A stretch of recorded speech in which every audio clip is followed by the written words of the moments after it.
Hello, I'm Joe, and you're watching GoonerTube. And today I'm joined by Aitch, Kaya, and Aaron, aka the Crazy Ginger Cabbie. I wish the other two had nicknames; it'd make it sort of even it out a little bit. But I'm joined by these three. I was going to say young men, but no, definitely not. Well, one of them might be.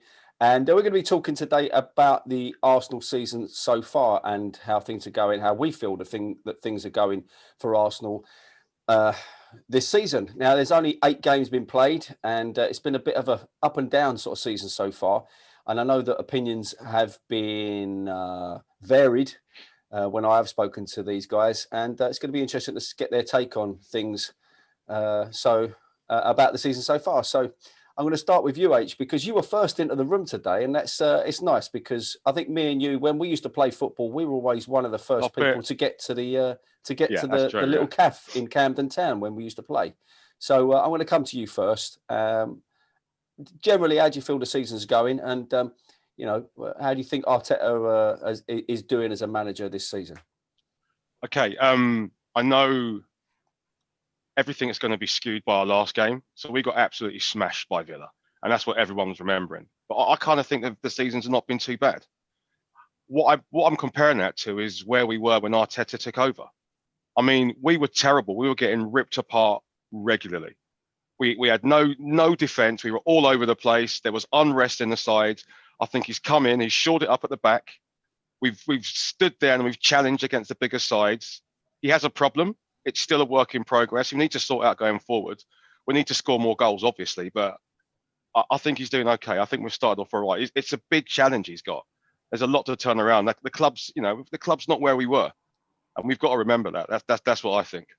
Now, Aaron did mention that the other night, didn't you, Aaron, regarding about calming down. Everybody needs to just calm down a bit and take a lot into consideration about Arteta. I mean, just to reiterate your thoughts on what you said to me the other night and how you're reflecting on the season so far. Yeah, I think people just like, I call them. I say a lot of things in my videos about modern day people, especially modern day Arsenal fans. We just need to calm down a bit.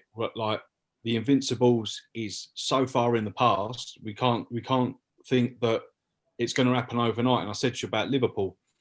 They've gone in a transitional period for a very long time. And with Arteta, what he's brought not to the side, but to the squad, he's brought that basically don't mess about.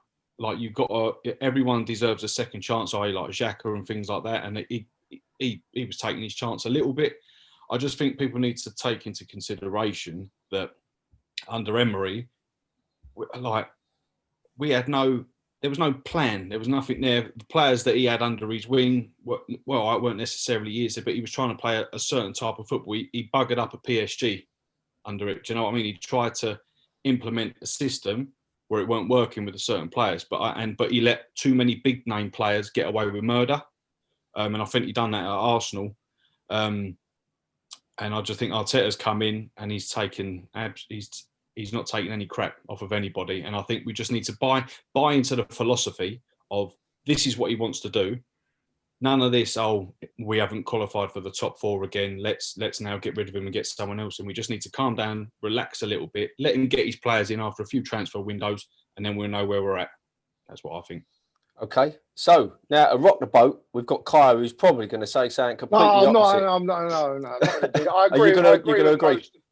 No, I agree with most of that, and I've calmed down since my last interview with you, Joe, to be honest with you, mate. But look, the thing with Klopp, right? Everyone's saying that Klopp had to...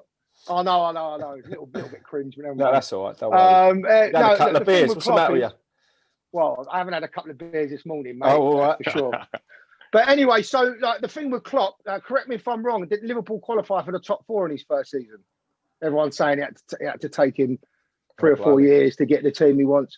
I'm pretty sure he did. So this is Arteta's first full season. Yeah. If he doesn't make top 4, for me, it's a failure. And there's no black and white areas there. There's no like grey areas. It's completely black and white. He's got to make top 4, and I'm not convinced at the moment with the system and the way he's setting the team up that he's going to be able to do that. It's just, I just hope and pray that this international break has done him the world of good in terms of where his mindset is. He's got to come back. He's got to change things. He's got to stick Aubameyang through the middle.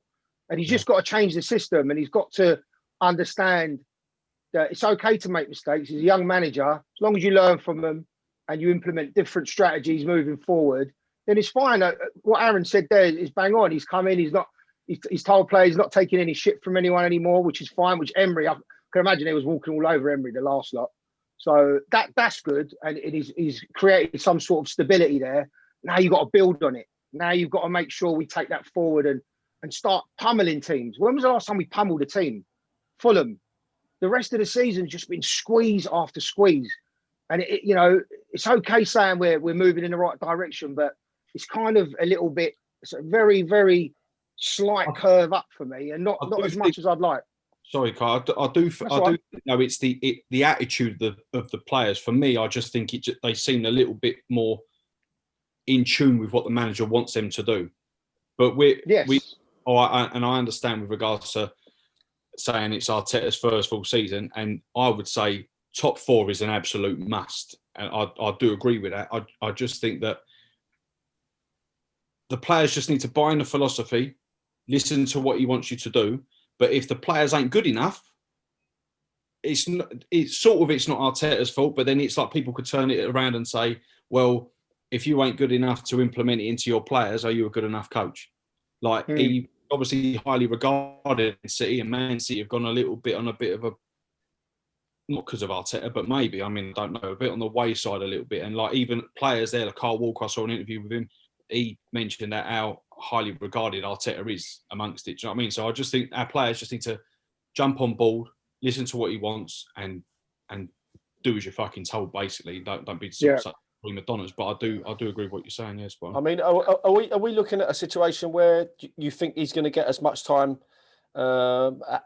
as Jurgen Klopp? But I can see it. I can see him getting as much time. Joe, as Jurgen Klopp. He's got to have the time. I just want to go back to something that but what's the time, H? What's the time? Is it a season?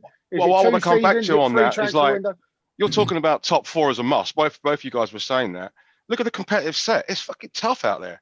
It's not all about most clubs there in the top half are pretty good. They've got great players. And you're talking about squeezing results. That's what's happening. That's what's happening at the moment. And I think everyone's lifted up. Obviously, we want top 4, and that's got to be a target. I don't think it's a must. It's going to be small margins all the way. And it's right. I was speaking to someone. Sorry, Aitch, I'm breaking across you just while I got the thought on my mind, because I'm a bit. I lose it otherwise. It's my age. I was speaking to a couple of people the other day, and they were saying, Villa, they'll fall away. Leicester the same way, and I'm thinking, well, suppose they fucking don't. Suppose they don't. And this is like exactly your point, H, and that is that there are teams in that league now that seem to have suddenly got this unit.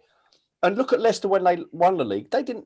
We couldn't really name that many individuals, but as a team, they just performed as a machine, a well-oiled machine.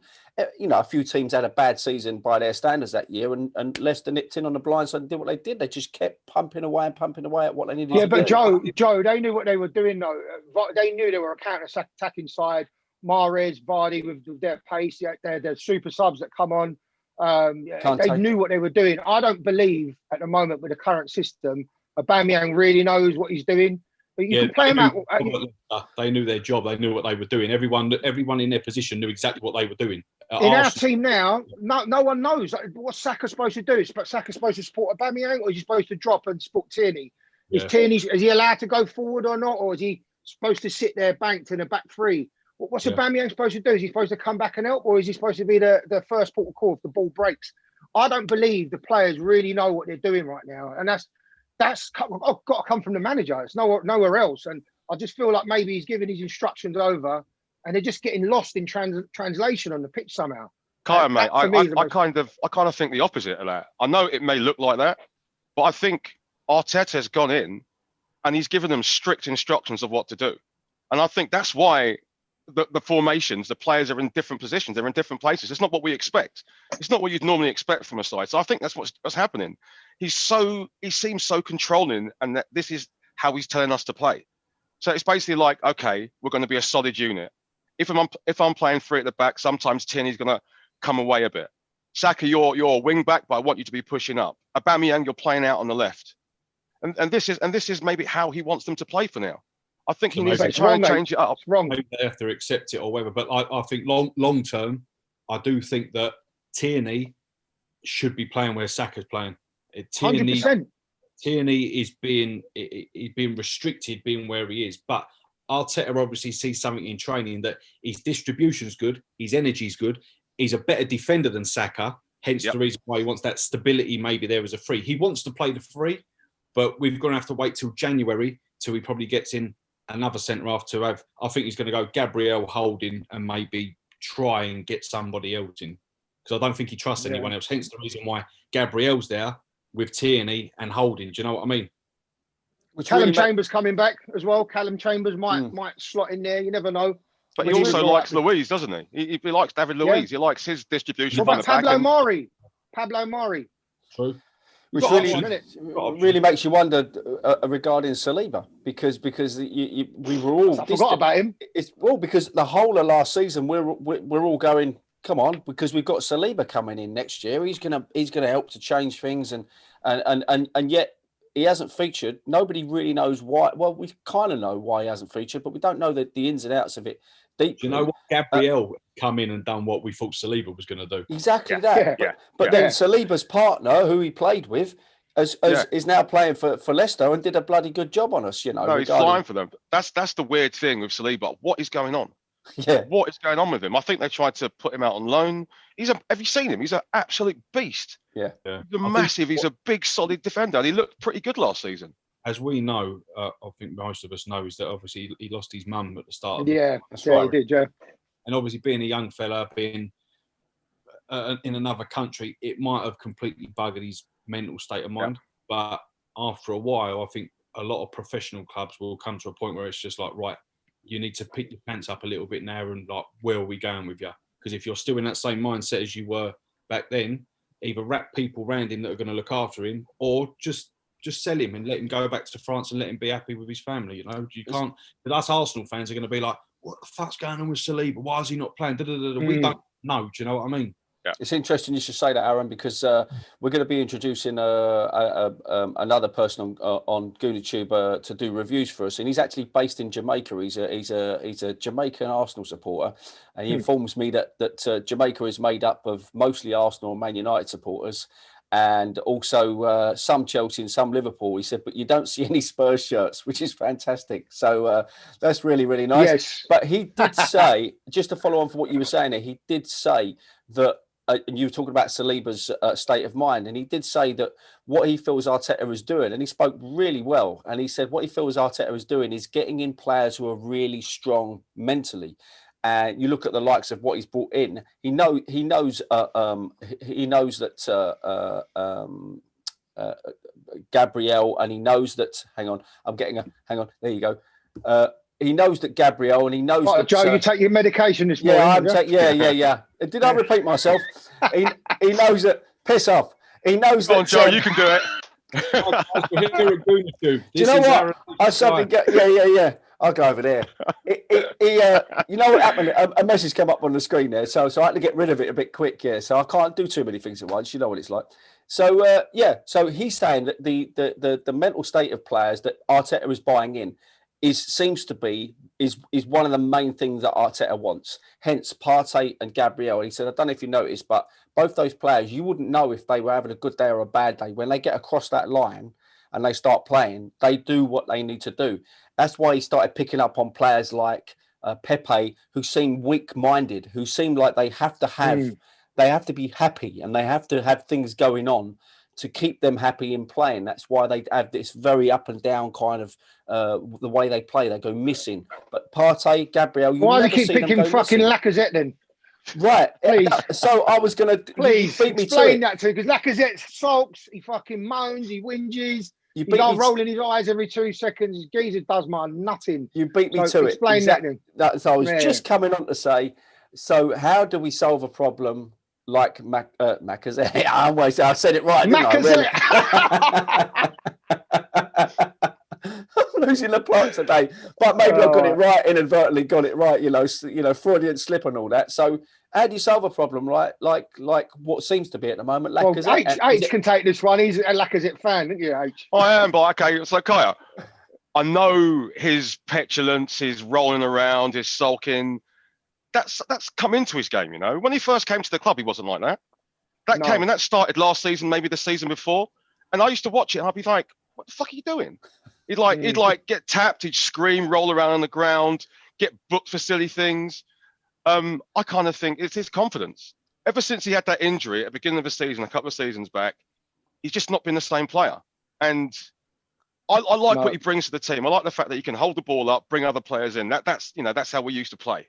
He does that better than Aubameyang. He holds up the ball up better. But do you think, guys, that because Arteta's way of football is a bit of like graft, like the first 7 seconds of losing the ball, graft. Do you think that isn't necessarily in his game? He's a striker. Do you know what I mean? Give him a chance in the 18-yard box.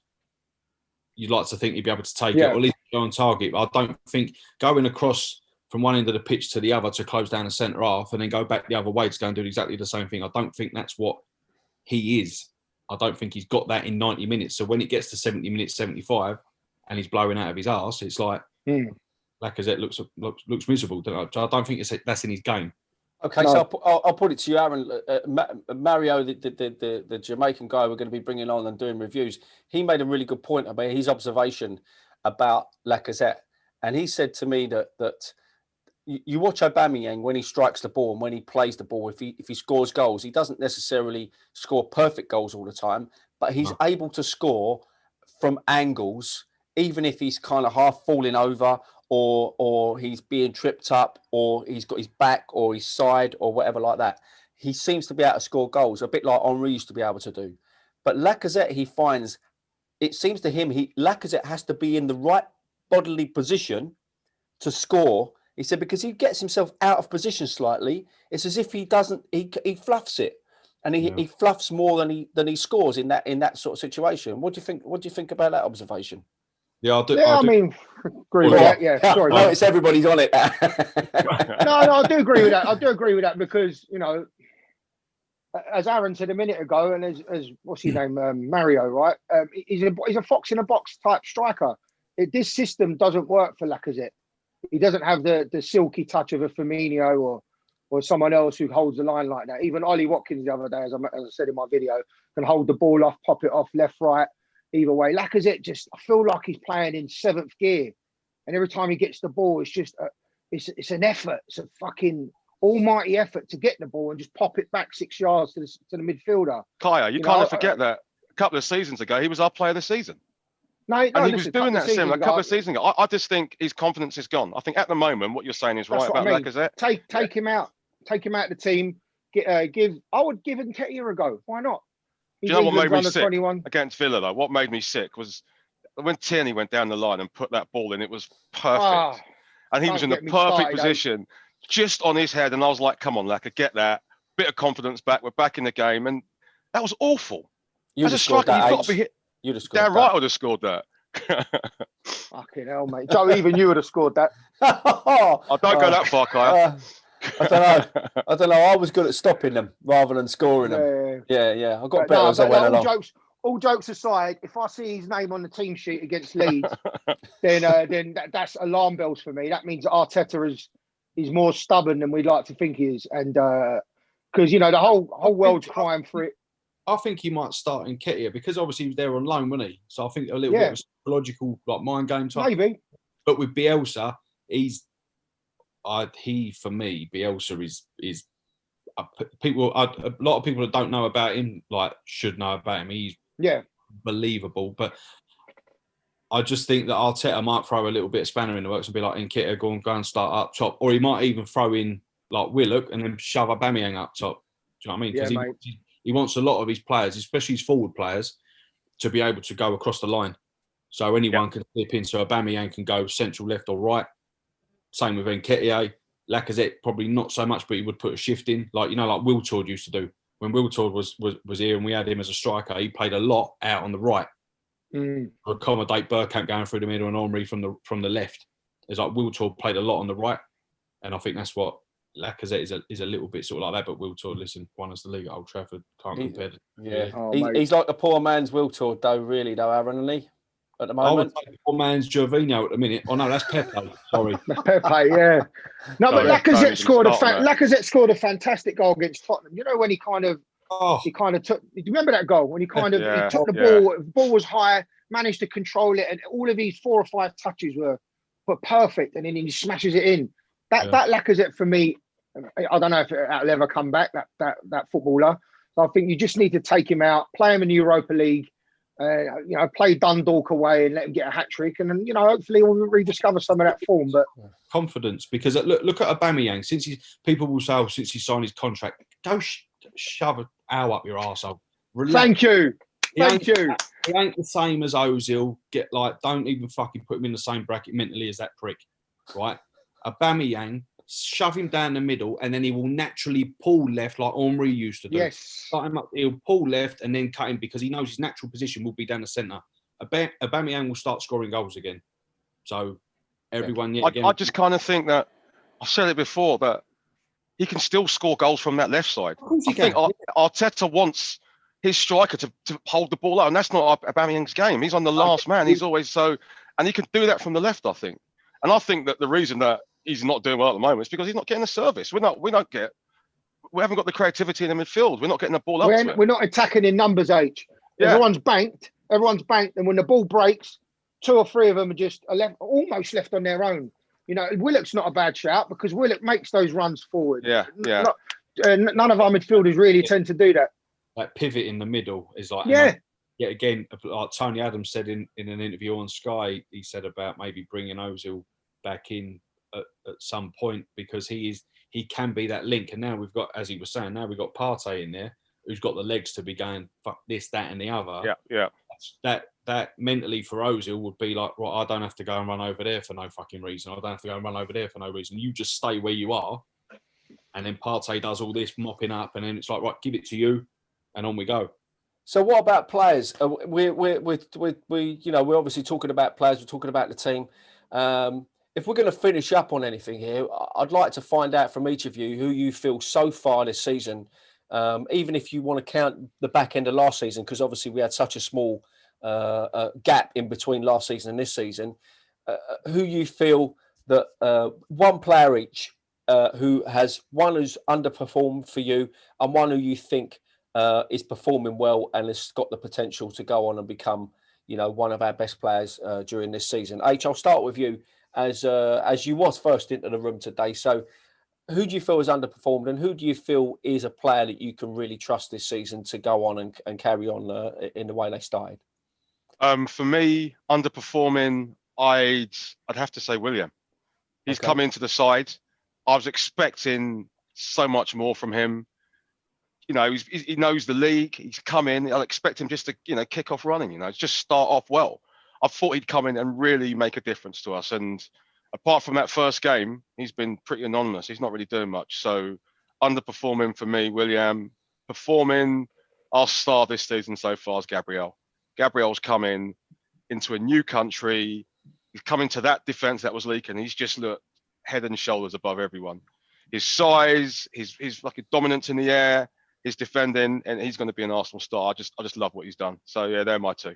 Was that little look to the side there, Aaron, because you was thinking of Gabriel as well, and you've gone, oh bollocks, I'm going to have to think of someone else now. I think everyone's thinking of Gabriel. He's a standout star, isn't he? I think yeah, for everyone, I think the standout star really, as Aitch just said, everything that Gabriel was doing has been bang on. You could say, oh yeah, but you just lost 3-0 to Villa. Yeah, but just as an individual, he just looks the part.